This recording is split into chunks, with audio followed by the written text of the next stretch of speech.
Well, it's like a Yorkshire pudding with a twist. Right, just saying. Stop kicking. Well guys, it's that time again. It is once again time for our monthly check-in on the world's greatest worst chef here on YouTube. It's Kay's cooking, baby. Now, these days, not a whole lot that Kay does really surprises me anymore. I watch basically every single one of her videos, and most of the time I'm just like, yeah, that's Kay. Maybe if I showed these videos to somebody whose job did not involve watching bad cooking on a very regular basis, they would be shocked, but for me, I've kind of become numb to it, I think. So that's why it's always a treat when I come across something that Kay has made that leaves me speechless. Now before we get into this, I will admit that I feel like I'm a little bit out of my element here, because while obviously everything that Kay makes is British cooking, you know, you can take the Brit out of Britain, but you can't take the British out of their cooking. But what she's making today is a true British classic, which I feel like even if I saw somebody make normally, I would not be pleased, because, well, it's British food. Have you seen what they call Chinese food over there? I think it's worth starting a war over, but that's not the topic of discussion today. Today we're talking about meal in Yorkshire pudding. If you happen to be British and you're watching this video, this one might hurt you, but I feel like you're probably used to being disappointed by food, so I think you can handle it. Let's begin, and please subscribe. Hi people, and I'm back cooking again.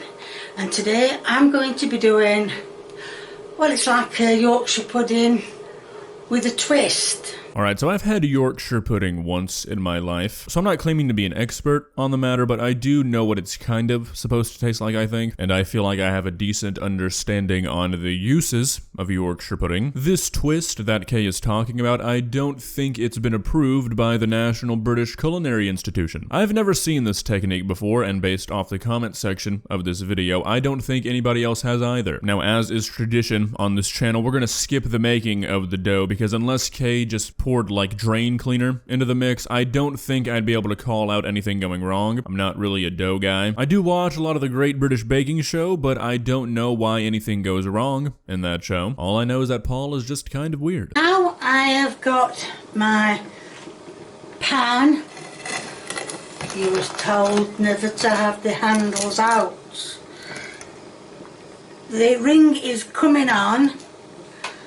But what I'm going to do is, I've got some mincemeat. Yes, it is frozen.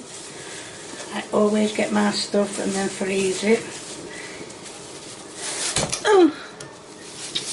There we are. Alright, so I think one of Kay's biggest problems, and this might come out sounding kind of mean, but I've been observing Kay for a long time now. I feel like I have the qualifications to make this claim. I feel like maybe she doesn't understand temperature, because we just heard her say that this is a frozen block of meat, and she just put it into a pan with oil, and the room is silent. I mean, this pan should be hot, and the oil should then be made hot, and then you put your meat in. Especially if you're trying to just cook frozen meat straight out of the freezer. I genuinely think this is what makes a lot of Kay's food not turn out too well. She basically just nukes everything she makes in the slowest way possible. I don't think she preheats her oven, she doesn't heat up her pans, so it's like being slowly warmed up, not really cooking correctly, and then she just cooks it until burnt, because there's never a consistent temperature. I don't know, that's my theory. As you can see, the mincemeat,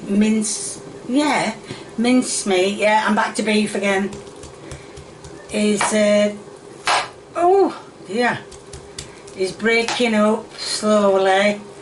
It's not, look, you can see it's not been on the other side. Part of it is, but it's not.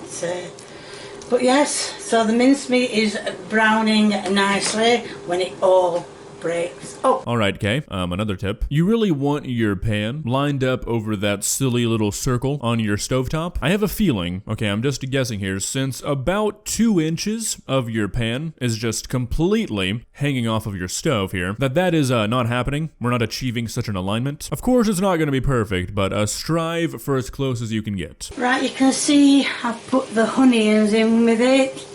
There's still a bit that's frozen. I'm trying to keep that in the middle,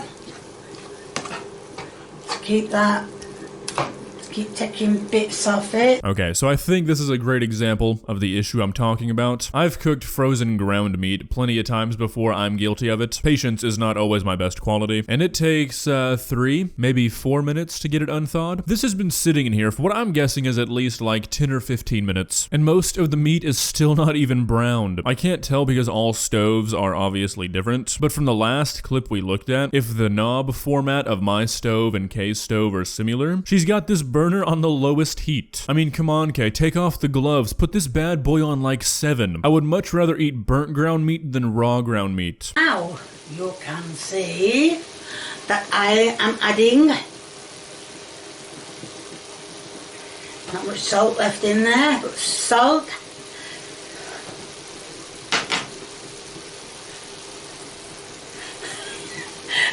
And pepper. Oh, pepper, we need a name for salt.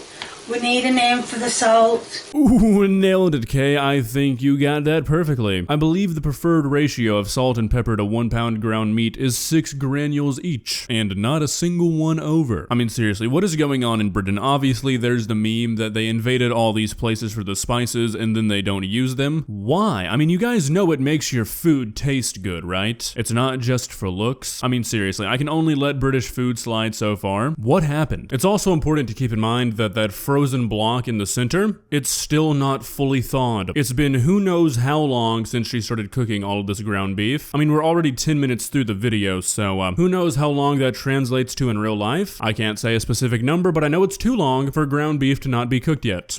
I'm not turning the heat up yet, because there's still some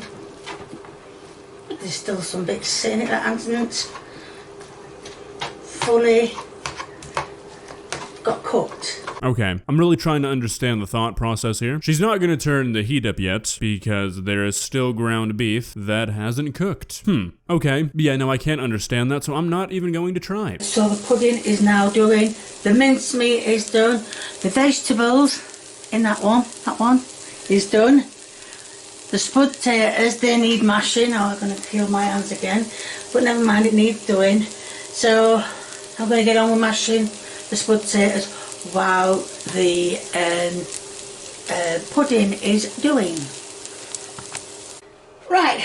Alright, so I'm not British, and I've never claimed to be, don't worry, but I don't think Yorkshire pudding is supposed to look like that. I think what Kay has actually made here is a yoga mat. I didn't know this is how those were made, but hey, I guess you learn something new every day. Like I said, I've only had Yorkshire pudding once, but I know it's not supposed to look like this. Is this something that can happen if you just kind of mess up the cooking process, or did Kay make something entirely different here? So I'm going to take the middle out, cut the middle out. Oh, come on. I'm going to take the middle out.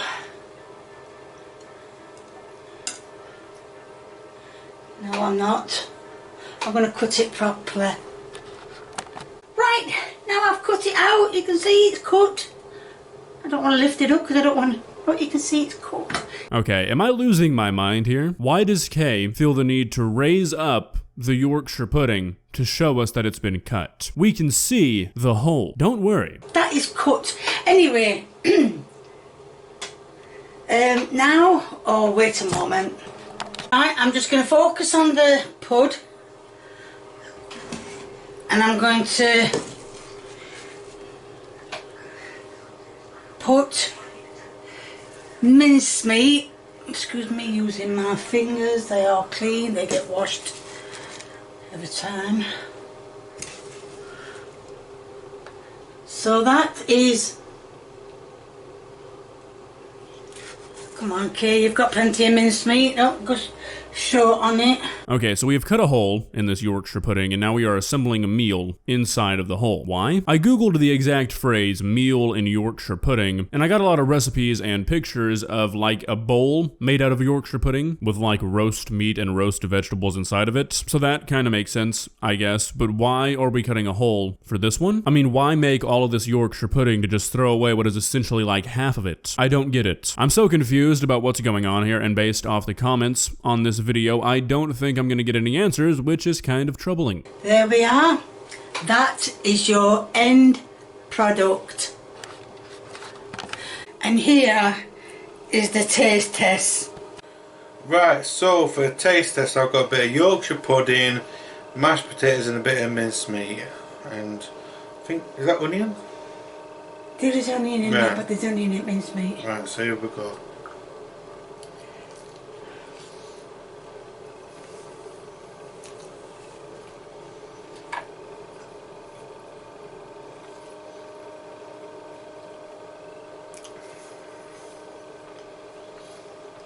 Yorkshire pudding's a bit dry. Lee tells it how it is, and I like it, baby. He's not gonna sugarcoat it, he won't start with the positives. If your food is bad, he's gonna let you know. Except not really, because he's not gonna have a single positive thing to say about this entire dish, yet he's still gonna give it a thumbs up. So really, the thumbs up is beginning to lose all meaning. My life is in shambles.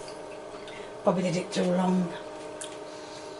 Mincemeat, not much flavour to it. Never is. Even though I did put salt and pepper in it. Alright, so I'm really trying to wrap my head around all this, trying to get into the mind of a British person. What's going on? So she instantly acknowledges that the minced meat is always flavorless. Okay, if you know that your minced meat is always flavorless, why don't you add more to it? Like, do British people think that you just can't make food taste good? I'm not trying to be mean, okay? But like, that line of thinking, I don't get it. Because it proves that Kay is not like accidentally making this stuff flavorless. She knows what she's putting in it is not adding any flavor, yet she continues to do it. Why? Food is supposed to taste good. I don't understand. Apart from that, mashed potatoes are actually fine. Not too like sloppy, not too unsloppy. Dry! Yeah. So yeah, apart from the Yorkshire pudding being dry and mincemeat having all the flavour, hardly any flavour, thumbs up. At least said it weren't too bad. He just said apart from the pudding being dry and mincemeat being no taste, but there ain't much taste in mincemeat anyway. I mean, I guess you can say one thing about the Brits is that they're a positive bunch. If a person told me that the two biggest components of my dish that I just made them were flavorless and dry, I don't think the impression I would have of that dish is it's not too bad, not too shabby. Is it just a different culture around food in Britain? Like, I actually want to go to Britain and try some food now because I want to understand where the disconnect lies. Something's going on, guys. Well, that was an adventure. I honestly kind of wonder what would happen if you gave a British person like Cavender's or Tony Chachere's. Would they just explode? We need to host an experiment where we teleport an elderly British person to like southern Louisiana and have them eat for one day. I think they would have more seasonings in that one 24-hour period than they have in their entire life. And I'm really not joking. If you enjoyed this video, please leave a like and walk on over to that subscribe button and touch it. It's free. It won't cost you anything. But for now, that's all I have for you today. Bye.